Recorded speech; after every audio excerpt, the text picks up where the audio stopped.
Congratulations on this movie. Oh, It's, good. it's great to see that a story about Jesse Owens finally made it to the big screen. So congratulations on that. Thank you. You're welcome. And I was just curious, what made you decide to focus on just this part of Jesse Owens' life?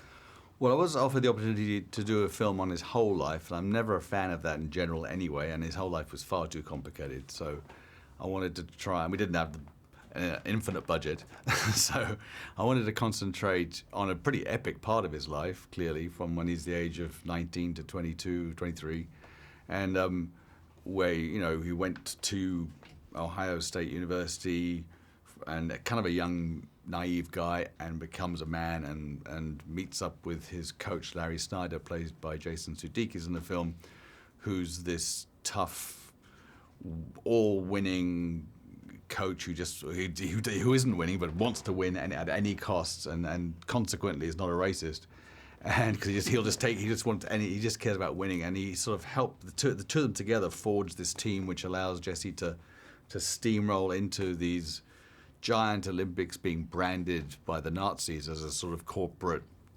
sort of event for them, where they created really the modern format of the Olympics.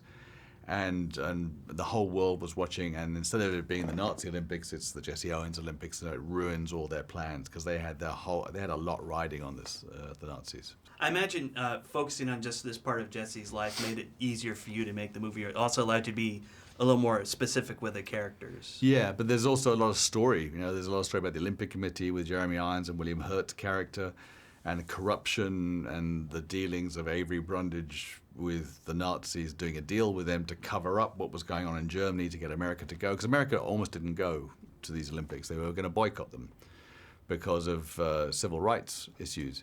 And so there's a big talking point in this movie. Should Jesse Owens have gone in the first place or not? A lot of people didn't want him to go. The NAACP didn't want him to go.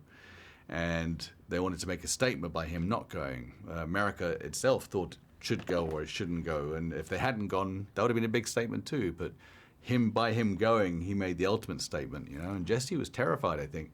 There was so much weight on his shoulders that if he went and failed, you know, then not only was it bad for himself and his family, which he cared about most, for his country, which he had ambivalent feelings about, but he was a patriot.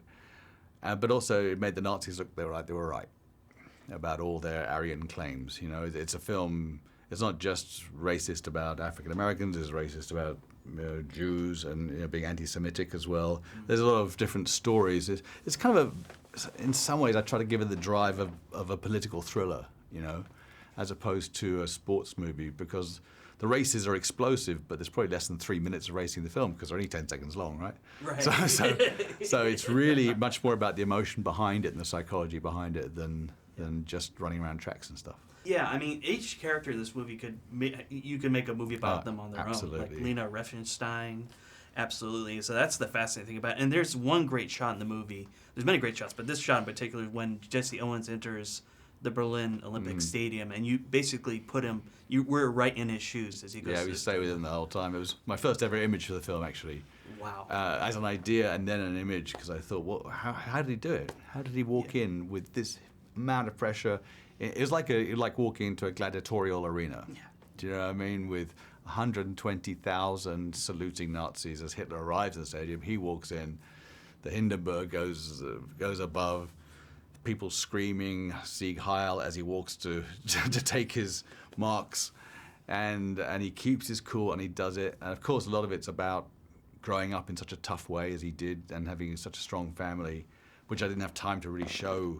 You can't show all this stuff, but like you say, you know, there's a 20-hour film here, and I wasn't trying to make a documentary. You know, I was trying to make an exciting sort of thriller, which is about these crazy times. And clearly there's some relevance to nowadays in the film too. Absolutely, yeah. No, it's great that way. No, congratulations on the movie. Oh, thank you so much.